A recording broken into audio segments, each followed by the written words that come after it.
compañeros, mi nombre es Sandra Patricia de Rubio, soy abogada litigante y curso la maestría en Derecho Procesal Penal en la Universidad IEXPRO. La ponente que impone esta clase es la doctora Irene Cancino. Actualmente estamos llevando la maestría de Dogmática Procesal Penal y Principios del Sistema Penal Acusatorio. El tema de hoy es la teoría del caso. Para tal efecto nos basaremos en el libro de la teoría del caso y práctica del autor Óscar Peña González, quien menciona algunos de diversos autores como Blanco Suárez y Biderman, Tomás A. Newell, entre otros. Hoy aprenderemos el cómo se elabora una teoría del caso. Podremos decir que su teoría se encuentra en la literatura jurídica anglosajona y representa la idea de eje a partir de la cual son desplegadas estrategias a través de las cuales se diseñan los eslabones argumentativos a ser presentados en las distintas audiencias del proceso. La denominada teoría del caso o Theory of the Case constituye la teoría fundamental en donde descansa el juicio oral en el nuevo sistema adversarial del proceso penal peruano, dice el autor, y a mi punto de vista debo decir que también del mexicano.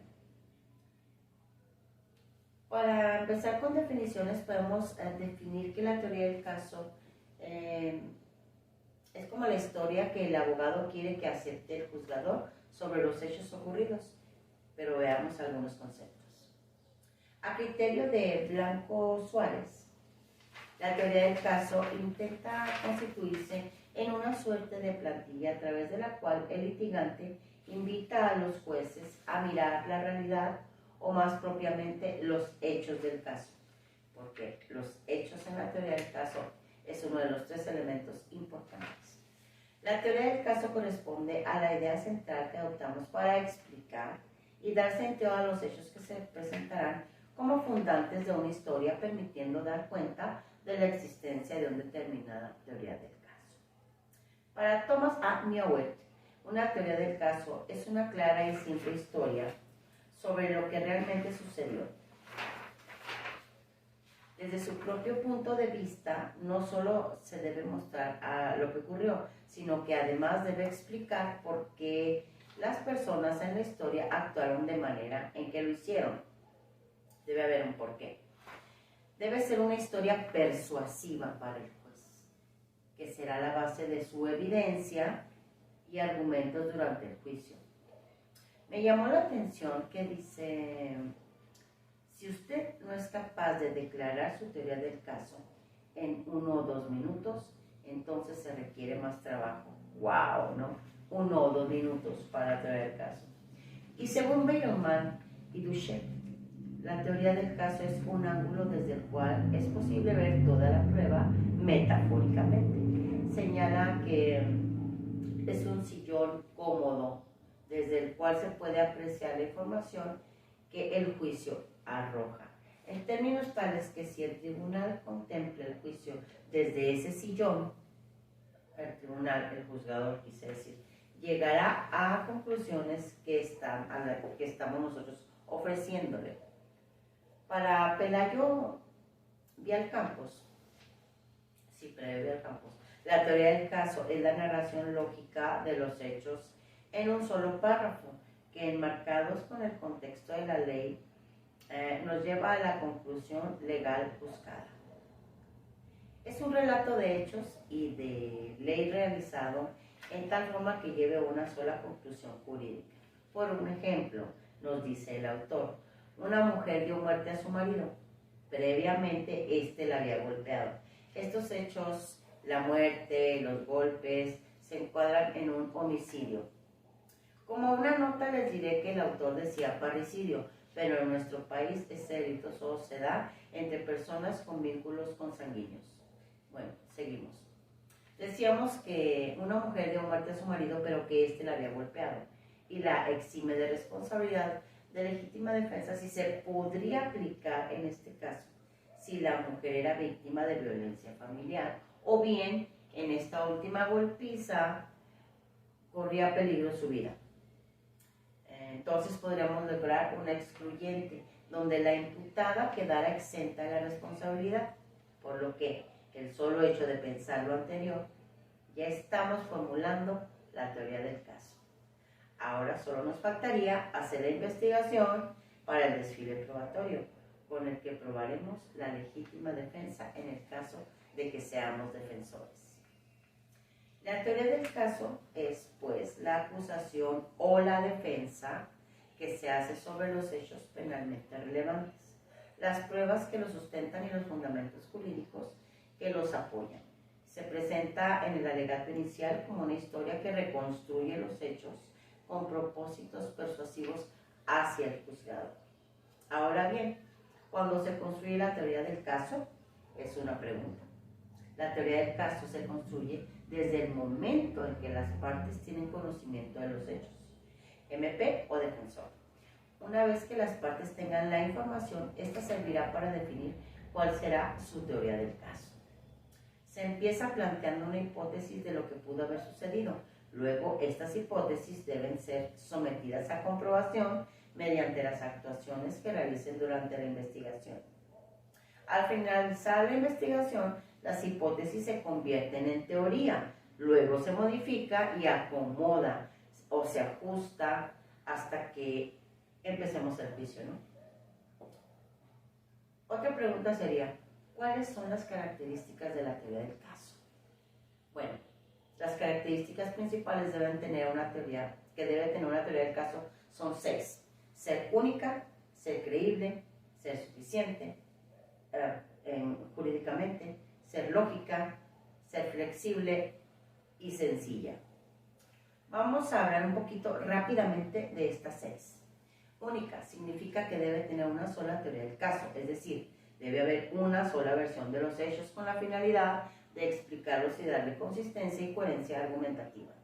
Creíble, la teoría del caso debe explicarse por sí misma, es decir, que los jueces sean capaces de entender, comprender y asimilar la idea central que da sentido al conjunto de los hechos. Suficiencia jurídica significa que la teoría del caso debe llenar desde el punto de vista del fiscal todos los elementos de la conducta punible, del tipo del delito y de la culpabilidad también. Y desde el punto de vista de la defensa debe determinar la falta de un elemento de la conducta o bien de la responsabilidad. Lógica debe permitir deducir las consecuencias jurídicas de los hechos que lo soportan, es decir, debe guardar coherencia. Flexible, diremos que ser flexible es tan flexible que de tal manera permita adaptarse, adecuarse a los posibles desarrollos del proceso. O sea, en diferentes etapas podemos ir adecuando, por eso debe estar flexible, pero sin que ello implique un cambio radical que podría conllevar a la pérdida de la credibilidad. Es decir, podemos cambiar, debe ser flexible para poder acomodar según se vaya desenvolviendo cada etapa del juicio. Sin embargo, si exageramos, entonces podemos perder la credibilidad ante el juzgador. Y sencilla significa que los hechos deben ser contados con claridad y simpleza, sin utilizar tantos tecnicismos. Otra pregunta que se nos vendría a la mente sería, ¿cuál es la utilidad de la teoría del caso? Bien, veamos. Pues tiene varios objetivos. Dependiendo de la etapa del juicio en que nos encontremos, sirve para planificar organizadamente el caso y monitorear cada etapa, permitiendo elaborar una historia persuasiva y con tipificación penal. De tal suerte que la teoría del caso nos ayuda a planear y organizar el alegato de apertura, organizar la prueba, preparar los contraexámenes, preparar el alegato de conclusión. El autor le dice conclusión, pero nosotros le llamamos aquí en México de clausura. Adoptar y rechazar estrategias de defensa, definir, fundar o formular las objeciones durante el juicio. Vamos a explicar un poquito rápidamente de cada uno. Planear y organizar el alegato de apertura. La teoría del caso es la esencia del alegato de apertura. Esto significa que habiendo elaborado la teoría, estamos listos para presentar este alegato de apertura, por cuanto ya tenemos organizada la historia con la que vamos a persuadir al juez. Organizar la prueba. Esto es un poquito extenso, voy a tratar de ser rápida. La teoría del caso sirve para organizar la prueba de manera que mejor convenga para la fiscalía. La mejor forma es una organización cronológica, ya que permite presentar la historia paso a paso, en tanto que para la defensa lo será de manera estratégica o sistemática, porque se trata de probar un supuesto jurídico determinado. La teoría del caso permite eliminar pruebas innecesarias, direccionar las pruebas que se presentarán hacia la comprobación de un determinado hecho. Perdón. Pero lo más importante, permite anticipar a los sujetos procesales en el contrainterrogatorio. También permite ordenar los testigos y peritos que se llevan a juicio, priorizando los fuertes al inicio y al final para originar un impacto ante el juzgado. Y por último, también permite analizar las debilidades de los testigos, los propios y los adversos también, y a preparar el contrainterrogatorio respectivo. Para preparar los contraexámenes según Blanco Suárez, los contraexámenes son espacios de acción en los que mejor se puede dañar la teoría del caso de la contraparte. Opino lo mismo. Identificando previamente los puntos concretos donde vamos a atacar. Y 4. Preparar el alegato de la clausura. Como se sabe, la culminación del debate es el alegato de clausura. Por ello, hay quienes recomiendan preparar la teoría del caso a partir de lo que dirá en el alegato de clausura, a efecto de determinar cuáles son los pasos a seguir para llegar a tal fin. Dijimos adoptar. Sí, adoptar y rechazar estrategias de defensa. Una buena teoría del caso permite al defensor identificar cuál es la estrategia de defensa, que eventualmente pueda darle mejores resultados para su caso. Dijimos, por último, definir, fundar o formular las objeciones durante el juicio. Las objeciones son los procedimientos, como nosotros ya sabemos, utilizados para oponerse a la presentación de evidencia inadmisible, como también para objetar un comportamiento indebido durante el juicio, objetar al abogado, aparte de poder identificar qué pregunta o qué contestación es objetable. Debe también de poder identificar los fundamentos correctos, pero más importante, dice el autor, evaluar la deseabilidad de objetar. Deseamos o no objetar tal o cual cosa. Si ya terminamos con estas 6 importantes, entonces nos vamos a ver la importancia de la teoría del caso.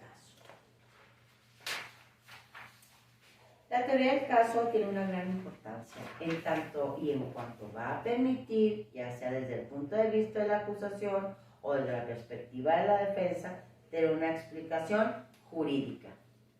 ¿Por qué? Bueno, podemos determinarlo como inciso A. Desde la óptica de la acusación, o sea, el MP, la teoría del caso es una explicación jurídica de por qué ciertos hechos ocurridos deben dar lugar a una sanción penal en contra de su autor.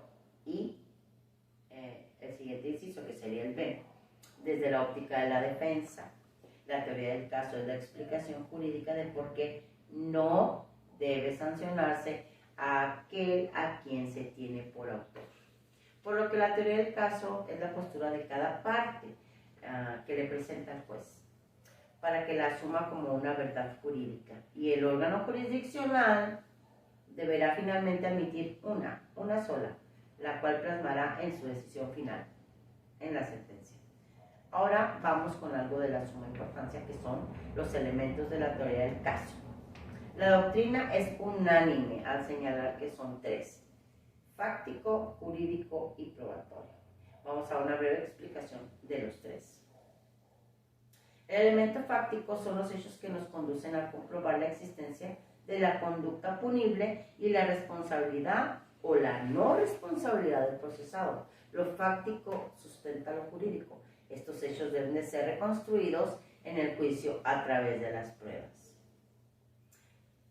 Debemos recordar que los hechos contienen acciones, circunstancias de modo, tiempo y lugar, lugares o escenarios, personajes con sentimientos, educación, cultura, creencias y también resultados de la acción. Por lo que dijimos entonces, fáctico, los hechos, fáctico igual a hechos, elementos fácticos son los hechos. Vamos con lo jurídico. Consiste en la adecuación jurídica entonces de los hechos o lo fáctico dentro de la norma. Así de sencillo. Adecuar lo fáctico dentro de una conducta típica que la ley señala como delito.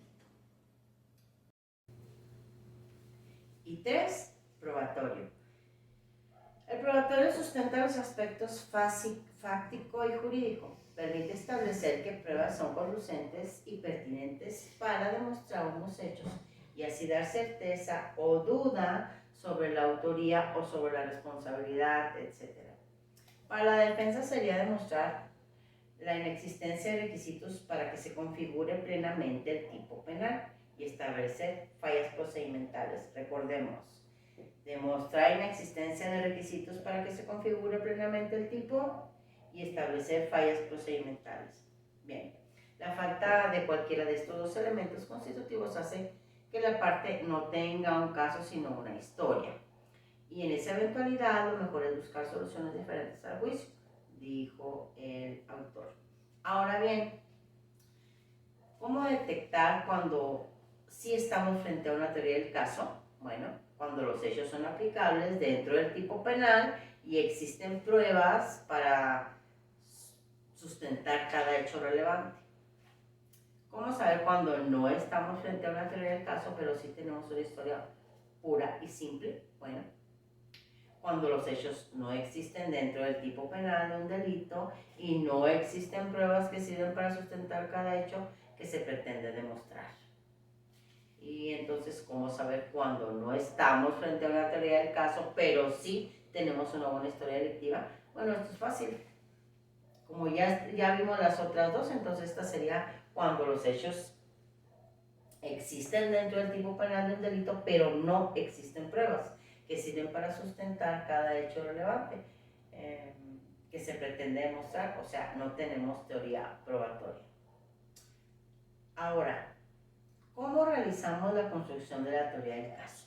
Bueno, primero, en una buena teoría del caso, dice el autor, se requiere construir proposiciones fácticas adecuadas a elementos legales sobre los cuales se elabore un relato creíble sustentado en medios de prueba. Entonces, sería construcción de proposiciones fácticas, dijimos, ¿verdad? Determinación de los elementos de prueba y construcción del relato. Esta última tiene a su vez 3 elementos que son la lógica del relato, lo creíble del relato y el móvil en la teoría del caso. Construcción de proposiciones fácticas. Una proposición fáctica es una afirmación de hecho respecto de un caso concreto, que si el juez la cree, tiende a satisfacer un elemento de la teoría jurídica. Vamos a dar un ejemplo con el fiscal. Debe acreditar los elementos del tipo penal y el conjunto de circunstancias modificatorias de responsabilidad, todo lo cual en conjunto forma parte de la teoría jurídica desde su perspectiva. Podría sostenerse que se tiene un caso cuando las evidencias disponibles permitan afirmar cada uno de los elementos del tipo. Para la defensa, en cambio, acreditará su teoría jurídica cuando dé cuenta de los elementos que conforman, por ejemplo, una legítima defensa o cualquier otra causal de exculpación, o bien acreditar elementos que permitan configurar un eximente de responsabilidad, que sumada a otras circunstancias atenuantes permita disminuir el monto de la pena, dice el autor. Y yo le agregaría una, que sería excluyente, por ejemplo, que nuestro patrocinado no cometió el delito. Lo primero en la construcción de la teoría del caso es dedicar atención a la investigación, búsqueda, identificación, definición, análisis e interpretación de los hechos que llegan a nuestro conocimiento. De esta manera se podrá definir cuáles tienen relevancia penal, es decir, si satisfacen o no un elemento del tipo penal por el que será procesada una persona. Identificados los hechos relevantes, corresponde ahora compararlos con uno o con varios elementos del tipo penal y determinar si se subsumen o no a ellos. El evento en que los hechos correspondan a los elementos del tipo, es preciso formular las proposiciones para cada elemento legal. Aunque pareciera excesivamente fácil, a partir de este momento, con todo lo que hemos visto, hemos comenzado a elaborar nuestra teoría del caso y ya hemos orientado hacia dónde y por dónde encauzaremos la acusación o la defensa según sea el caso. Dice el autor que conviene poner un título a nuestra teoría y sugiere llamarlo tema y debe ser utilizado como caballito de batalla, tanto que en el ofrecimiento de los alegatos de apertura como en el alegato de clausura. Las características que señala el autor debe tener el tema serían ser una frase corta que resuma perfectamente la teoría, no contener alusiones jurídicas o legales, que sea fácil de recordar y contener una especie de mensaje subliminal sobre la pretensión del abogado. Vamos a dar unos ejemplos que dio el autor. Sería un hombre sin salida, un error trágico, persecución obsesionada, etc. Que nos permita identificar algo que estamos tratando de relatar. Ahora, vamos con el punto número 2 de la construcción de la teoría del caso, que es la determinación de los medios de prueba. Una vez que se han identificado y seleccionado los hechos con relevancia jurídica, corresponde acreditar aquellos que efectivamente hayan sucedido. Algunos pueden ser determinados, pero también ser producto de la imaginación de alguien, por lo que debemos tener en cuenta cuáles proposiciones nos permiten determinar los medios probatorios más idóneos para demostrar que los hechos identificados sí se encuentran dentro del precepto normativo, es decir, la adecuación típica. Vamos a un ejemplo que dio el autor. Si se está viendo un caso por delito de peculado, dice, en el caso del Ministerio Público se debe determinar que el sujeto activo es un empleado público, por lo que se debe acreditar tal calidad con documentos como el nombramiento, por ejemplo. A cada proposición debe corresponder uno o varios medios de prueba que la demuestren o que la nieguen. Lo que el operador busca es que aquel medio de prueba sea el mejor que demuestre su proposición fáctica, por lo que siempre es conveniente anticipar futuros problemas que puedan presentarse. Los medios de prueba generalmente son manipuladas ilícitamente porque son contaminadas o recogidos de manera ilegal. Por ello, se aconseja investigar y analizar todas las circunstancias posibles que envuelvan los medios de prueba que se deben introducir. Finalmente, el análisis probatorio, como elemento de la teoría del caso, pues culmina con un juicio de valor que le asigna a cada uno de los medios de prueba una determinada capacidad probatoria. El hecho está probado cuando se ha demostrado su acaecimiento a través de medios idóneos aplicados sobre determinados objetos o personas, de los cuales se extraen evidencias con capacidad de demostración. Ahora vamos con el punto número 3 de la construcción de la teoría del caso, que es la construcción del relato, en la cual debemos de analizar la lógica y lo creíble del relato, así como el móvil de la teoría del caso, por lo que desmenuzaremos estas tres.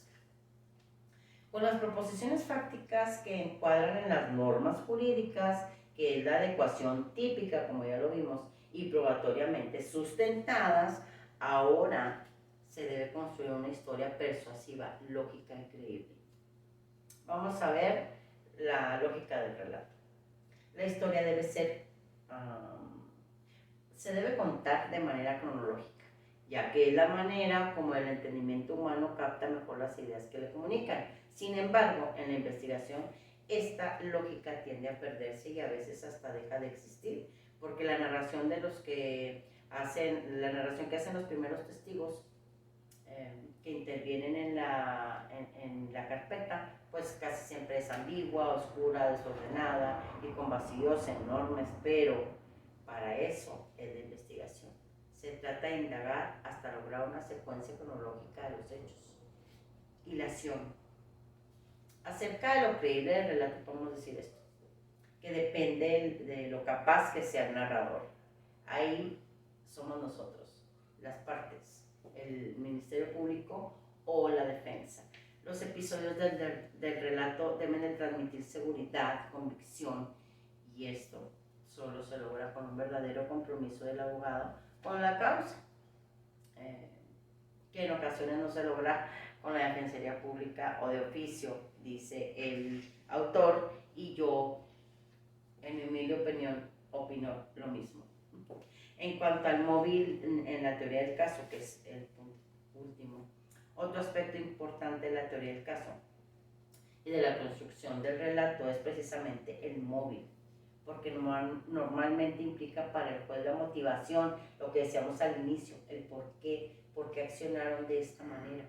Entonces la motivación de la acción y hace que de la reconstrucción de los hechos una historia más interesante y real, más creíble, en la que nadie actúa de manera aleatoria, sino por motivaciones que precisamente son el móvil. Por eso es que al elaborar la teoría del caso, el MP no podrá olvidar el móvil, y el defensor tampoco debe perder de vista la ausencia de ese móvil. Por último, punto de estudio con las estrategias y técnicas para la efectiva acumulación de la teoría del caso. Sin embargo, en mi humilde opinión, para hacer esto, deberíamos entrar de lleno a estudiar técnicas de litigación, porque es el punto de estudio son las estrategias y técnicas. Entonces, deberíamos de entrar a un estudio de técnicas de litigación. Sin embargo, como mi conclusión, daré esto que encontré del autor y me encantó. Pues lo voy a dejar como mi conclusión, aunque sea del autor. Dice: el mensaje del abogado es la teoría del caso. El abogado mismo es el mensajero. El medio natural de la transmisión es el relato. Su objetivo es persuadir al juzgador, quien es el receptor del mensaje. ¿De qué se trata? De la versión más fidedigna de los hechos y de la interpretación de la ley más adecuada y justa. En la comunicación efectiva hay una regla de oro. No importa qué tan bueno o significativo sea el mensaje. Si el mensajero es malo, el mensaje no llega. Eso fue lo que me encantó y dejo como conclusión. Y pues, queridos compañeros, hasta aquí sería mi participación en este video. Espero haya logrado sembrar un poquito de conocimiento o de interés en las múltiples dudas que seguramente dejé. Muy agradecida por su tiempo, maestra Irene. Esta es nuestra última clase con usted. Le agradezco infinitamente su tiempo y su auxilio. Y nos vemos en el próximo video. Hasta luego.